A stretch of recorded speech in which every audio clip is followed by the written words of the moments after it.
الحمد لله رب العالمين الحمد لله حمدا كثيرا طيبا مباركا فيه أشهد أن لا إله إلا الله وحده لا شريك له وأشهد أن محمدا عبده ورسوله صلى الله عليه وعلى آله وصحبه وسلم تسليما كثيرا أما بعد فاتقوا الله واعلموا أن الرابع من الفتن التي أمرنا رسول الله صلى الله عليه وسلم بالتعوذ منها هي فتنة المسيح الدجال.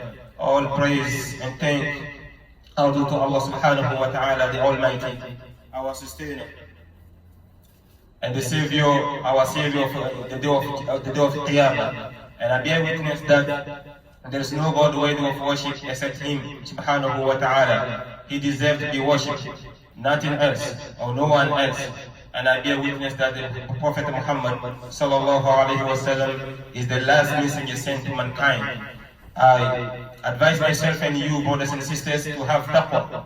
Every Jummah, the Imams are always repeating the same ayah. The Prophet Allah subhanahu wa ta'ala is telling us to fear Him the way He deserves to be feared. And we are not allow ourselves to die unless we are in total submission to Allah subhanahu wa ta'ala. May Allah take our souls while we are in total submission to Him.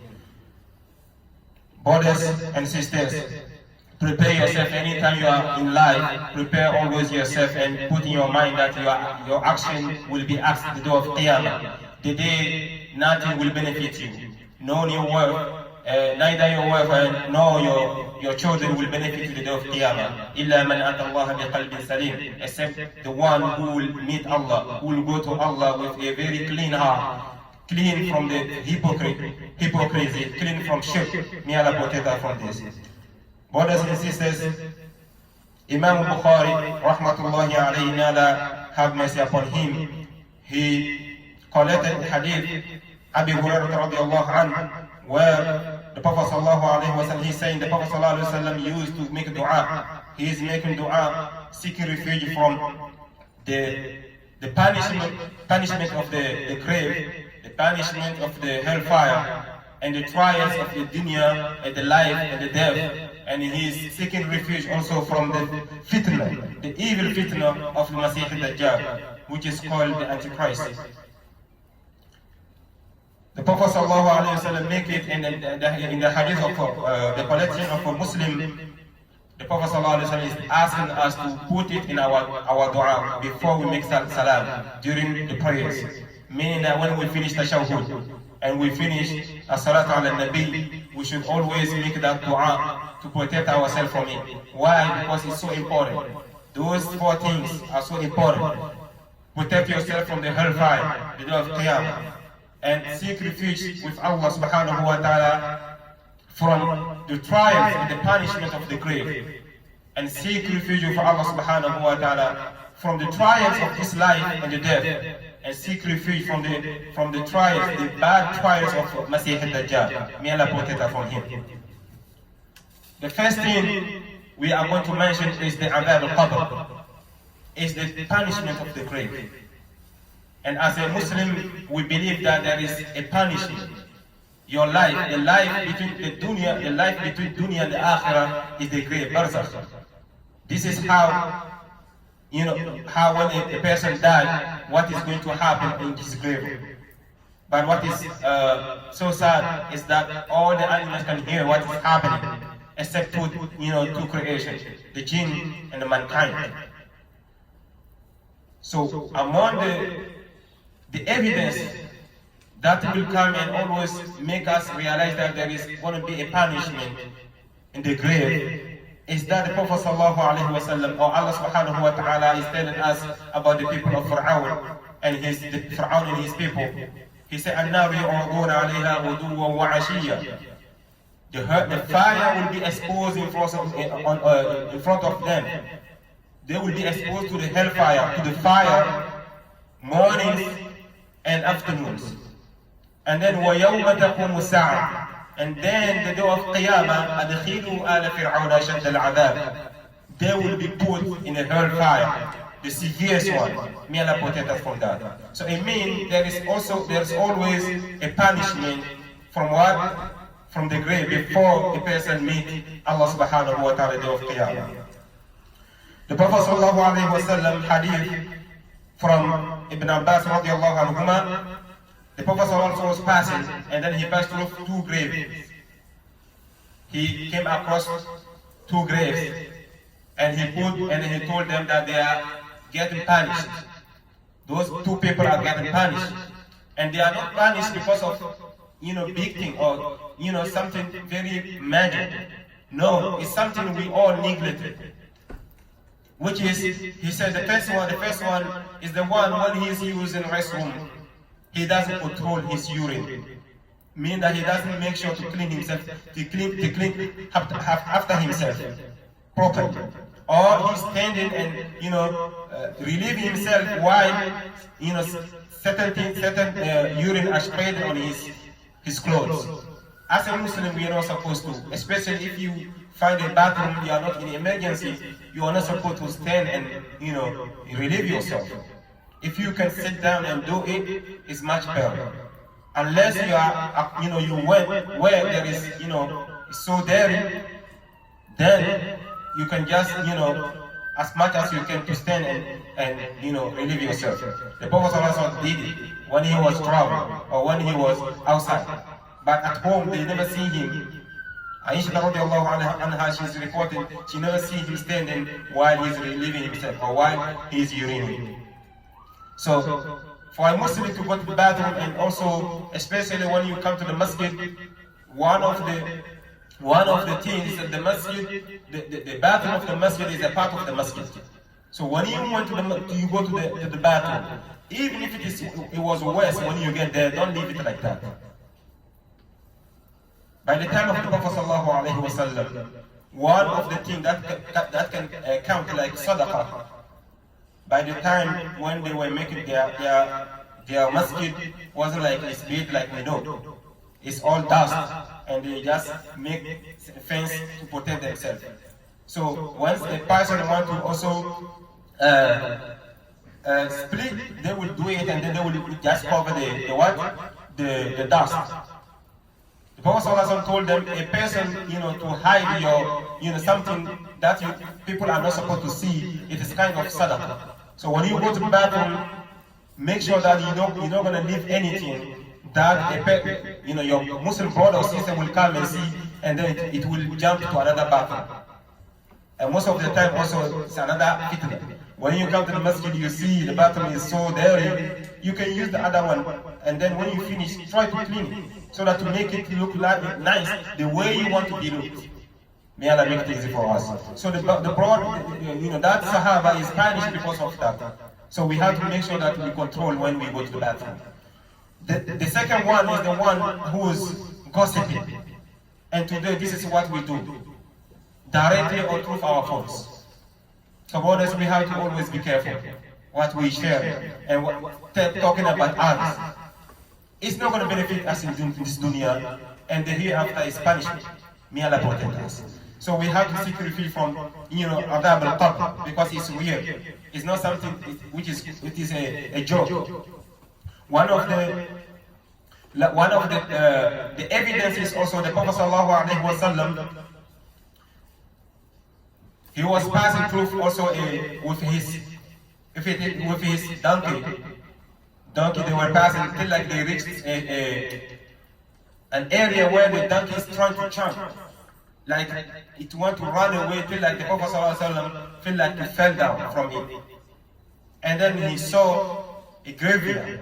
He asked the Sahaba, do you know who are buried there?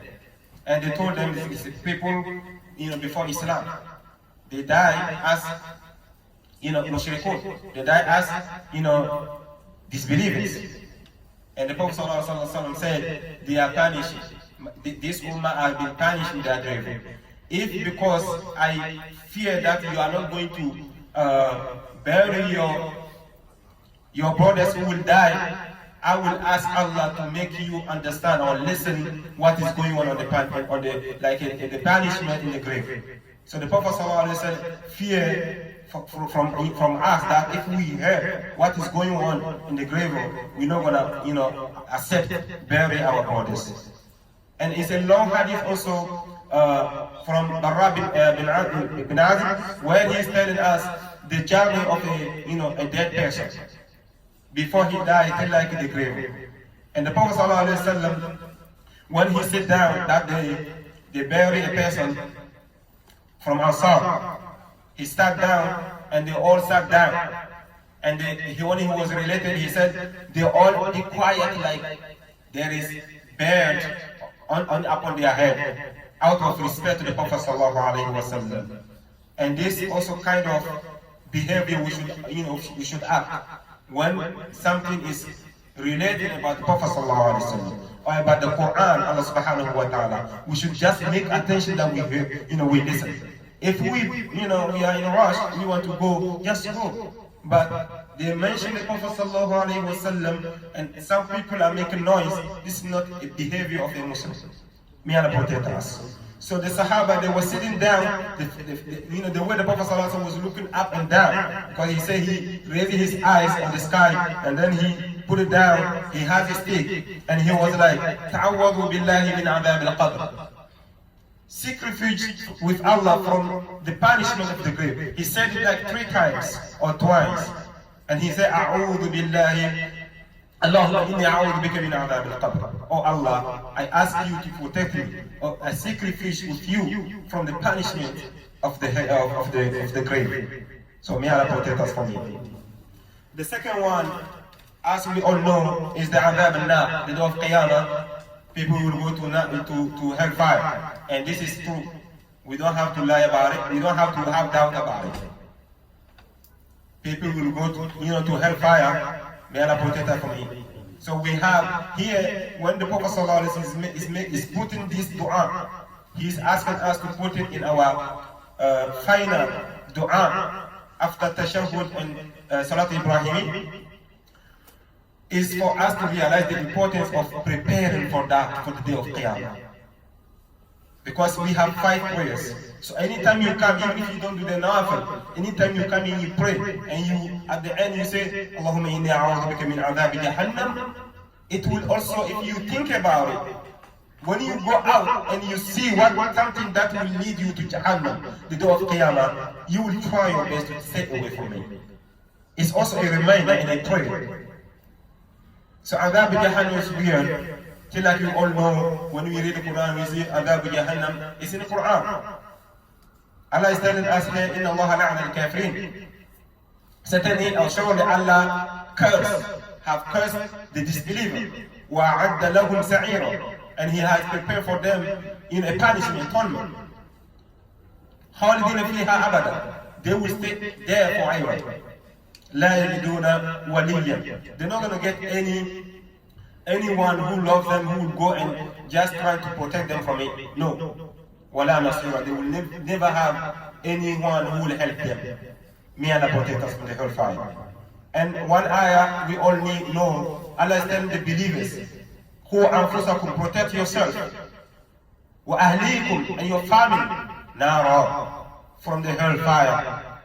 What kind of hellfire? The hellfire that, its fuel is what? Like the way we go and full our cars with gas and whatever it is. So the Jahannam, the fuel is what?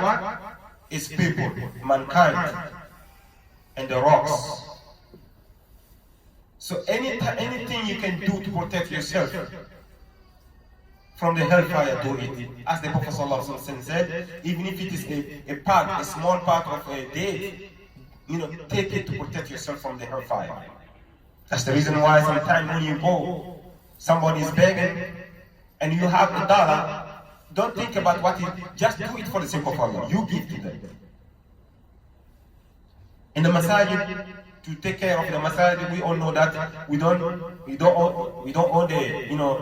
majority of masajid. You want the masjid, you pray, you find your peace, and you pray, you finish. Just take time something and put it and ask Allah. Allah, I did it, nobody see me. I did it for your sake. Protect me from what? From the day of Qiyamah, the punishment of the hellfire. Always find it, occasion, certain things, opportunity to protect yourself from the hellfire. So you seek refuge with Allah subhanahu wa ta'ala to protect you from the hellfire. You seek refuge is the meaning also is to protect you from any action that will lead a person to the hellfire. May Allah protect all of us. The next one we should always ask Allah to protect us from is the trial of this life. Because sometimes this dunya, the life and the what? The death. But the trials of this life is just two things. The scholars they make it in two categories. The first one is what? Ash-shahawat, the desires. This is the nature of the human being to love certain things that is haram. It's a nature. That's the reason that we are human beings. We are not like angels, malaik. The malaik, they are created like that, to just worship. They don't have those things, shahawat. They don't desire anything. But we desire. That's the reason why we're here. Allah put it so that we be in trial. We are going to follow our desire. Allah is here, our desire is the other side. For example, we all love money. Everybody wants to make money. But your phone just say what? Hayya ala salah. It is Allah over here that is calling you. But it is the moment you have enough customers in your store. Or it's the moment maybe you will have enough customers as a driver. It's the moment going to school, you want to graduate. Allah is calling you, your desire is calling you. Which one are you going to choose? The answer we all know. Nobody has to answer for other one. May Allah make us the love of Him take over the love of our desires. May Allah protect us. So the first thing is what? Ash-shahawat. A human being wants to be praised all the time. When I do something, I want to be sure. Everybody knows that I'm the one who did it. Why Islam is telling us to do something late? When you see a lot of things, they say, الَّذِينَ يُنْفِقُونَ أَمْوَالَهُمْ بِاللَّيْلِ Then nahar came. Sirran wa alaniya. Always when you see the Quran, a lot of things Allah is talking about actions. He's always used hidden part before what? Before what is apparent, everybody is seeing it. That's the reason why the way you pray in front of people, if you cannot pray the same thing, the same way when you are by yourself, then there's something wrong. The way you give money, when the brother will send out saying fi sabilillah, the way you give, if you cannot give it when you come to the masjid by yourself, then there's something wrong. So what? Ash-shahawat, desires. We have to stay from it. Certain things, they say the Jannah is built. When you see it is a lot of things that you think it is so hard to stay away from. But Jahannam is shahawat. When you just go to them, that is easy for a person to go to hellfire. May Allah protect us. So the second thing of the mahya, the fitnat al-mahya, the trial of this life is what? Ash-shubuhat. Ash-shubuhat is kind of suspicion we have. Like we have doubt sometimes. Shaitan will come to you sometimes and ask you, who created you? You say Allah. So then who created Allah? You will go till you ask yourself, who created? How he is? This is Shaitan. If you don't leave that kind of topic and realize that there's ayah, ليس كمثله شيء لم يلد ولم يولد ولم يكن له كفوا أحد, then a person can be in that kind of doubt till death comes to them. May Allah protect us. One of the things also is today we are surrounded by evil, so that a lot of people are following their desires. Also, they make something look like it's Islam. Why is not Islam? Of course, even if we grow up seeing it, our grandfather, our fathers, they were in it policy. If today our grandfathers and fathers were to be brought back to this life, a lot of things we have now, they will be shocked.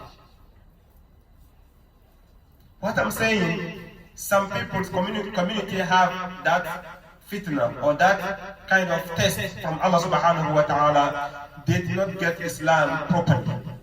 We get it from, some people who get it how they get it, and then we get it the same thing. But at the end, you will realize that what I was doing is not real. It's not what is supposed to be done. Then you look properly. They tell you the Prophet sallallahu alaihi wasallam said it, and it's authentic hadith. Stay away from it, and you say no. This is what our forefather has been doing. It's the same thing we're going to repeat as the people who came before us. Inna wajadna aba'ana ala ummati. We find our parents in that things, so we're going to follow them. Brother, the water your forefather used to drink, you're not going to accept drinking it today. You are using the phone today. Your father doesn't even know what is it. A car. Even the houses we live in now. But Islam is a trial, it's a test. That if you going or you have been receiving Islam, in the wrong way, and you have been doing it, when you see the truth, the reality, just accept it. And these parents, we always claim that it's because of them we follow. Allah may forgive them, and we ask Allah to forgive them. Because this is what they have. They were ready to sacrifice themselves for Allah subhanahu wa ta'ala. And they're making dua all the time, may our children, be better than us. So today we have the reality, the evidence is in front of us, that because of arrogance and our desire, follow our desire, we refuse. It's bid'ah. I'm mentioning what is bid'ah. The newly invented stuff in our deen, brothers. The Prophet ﷺ had been warned, even the Sahaba. At his time, there's no bid'ah, but he was warning them, and they were the best of this ummah. He always warned them about it, because he knows it. Till like his last breath, he was like, may Allah, Allah curse those who took the grave of their prophet as a place of worship. And today, till now, we see people visiting graves of they think they are awliya, and there's no power if they are awliya, alhamdulillah. But even the Prophet sallallahu alaihi wasallam, you cannot go to the grave of the Prophet sallallahu alaihi wasallam and praying, hey, Prophet sallallahu alaihi wasallam, help me, I'm this. This is shirk. Take a person out of Islam. Brothers, we don't have anything to get from warning people about it. It's only to make that deen very pure, so that our children also will follow the same way. It's because that person did certain thing that we think is a miracle, then we follow them. Why we all know that today, even the pastors and those who are even making enemies, they do certain thing we think it is what? It is miracle. It's not miracle. It's jinn stuff. You yourself, if you initiate yourself in it, you can do it. But ويوم القيامة عذاب النار. So it is a blessing for us to always try to come to the masjid. It is a blessing for us always to listen to the khutbah all the time. But the best thing is always to apply. Because the majority of the khutbah, the imams, when they stand, they always say that وَشَرَ الْأُمُورُ مُحْدَثَاتُهَا. The worst of the things is what? Is the newly invented in Islam. And at the end, وَكُلَّ بِدْعَةٍ فِي النَّارِ أو كُلَّ ضَلَالَةٍ فِي النَّارِ. Because bid'ah will always lead people to what? Lead astray. And anyone who is astray will end up in hellfire. May Allah protect us from that. So one thing we have to protect ourselves is always the trial of this life. The love of this life will put us love certain things that are not supposed to be loved. Even if you have to give respect to an imam or to a wali, you think he's a wali, but wali, nobody knows wali. This is how we have to realize also. Only Allah knows the wali.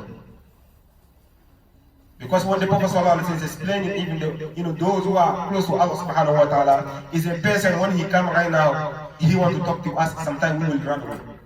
Because he doesn't look good. He doesn't wear something good. But Allah subhanahu wa ta'ala, the Prophet ﷺ said, if he swear, he asks Allah to punish a person, Allah will punish the person. It's not the clothes, white clothes here, a kufi, that, no. A human being wants a lot of things that are amazed. No. So may Allah protect us from bid'ah. Brothers, if you have a friend, a brother who is in bid'ah, try to go close to him and warn him about it. Because it's not a deen that you go and praise a person. Praising a person is not a part of the deen.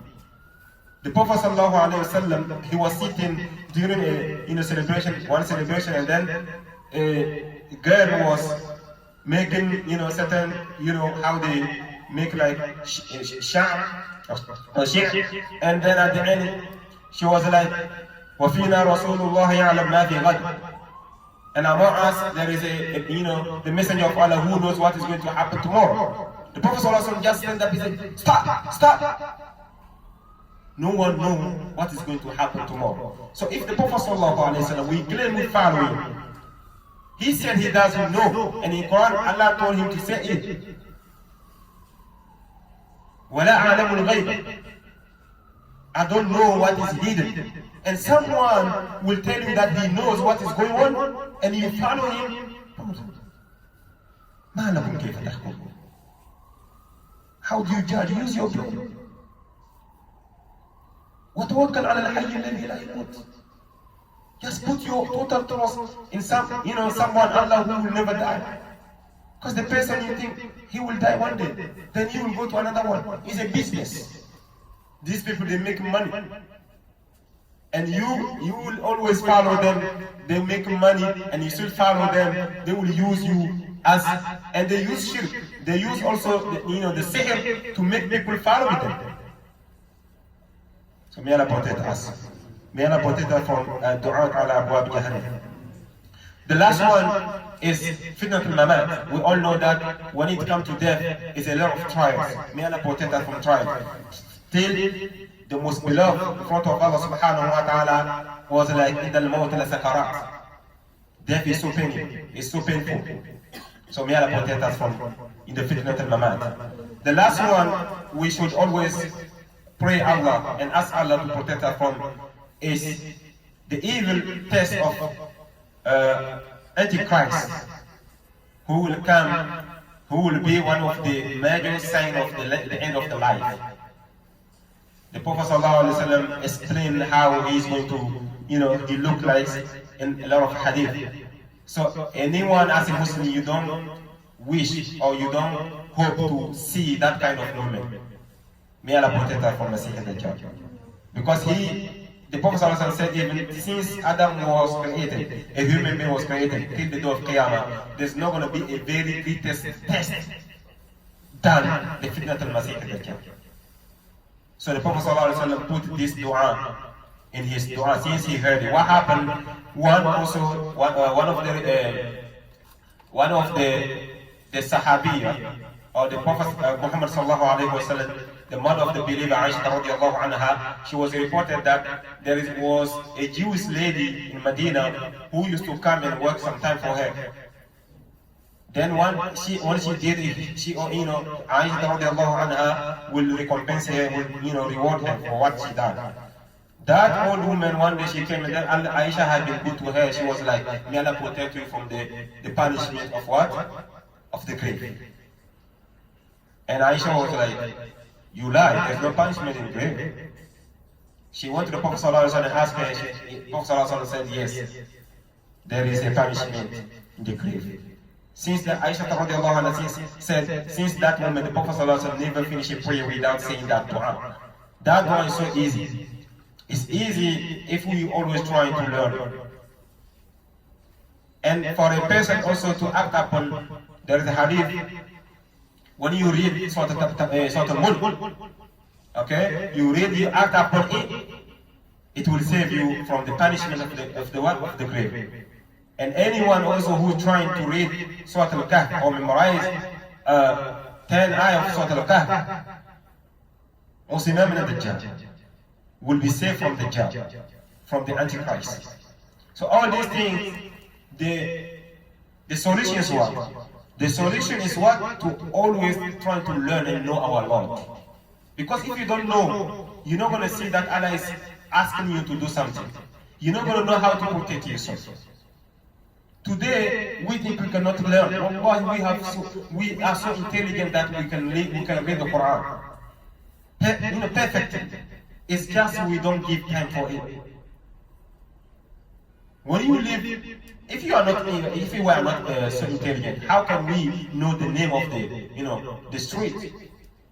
How can, when we want to go to, downtown Manhattan, we don't find ourselves in the Bronx? How can a person can drive? Sometimes some people they don't even use the GPS. They know here. Wallah, Quran is easier than that. And the majority of the Sahaba, they were old when the revelation came, and they try their best to learn. So for a person to sit down, you don't learn it, and you don't even try to make your people, your family to learn it, and then when they die, you will try to gather people to read Tabarak. It's not going to benefit. The Prophet ﷺ never did that. It's from now when you know that we have to learn it. Surah Tabarak, الذي بيده الملك. When you read it, it will save you from the punishment of the grave. Is the moment you start to learn it. The moment you know how to read it, you teach your children, you teach your family. When we always send, our wife back home, sometimes we have to be careful.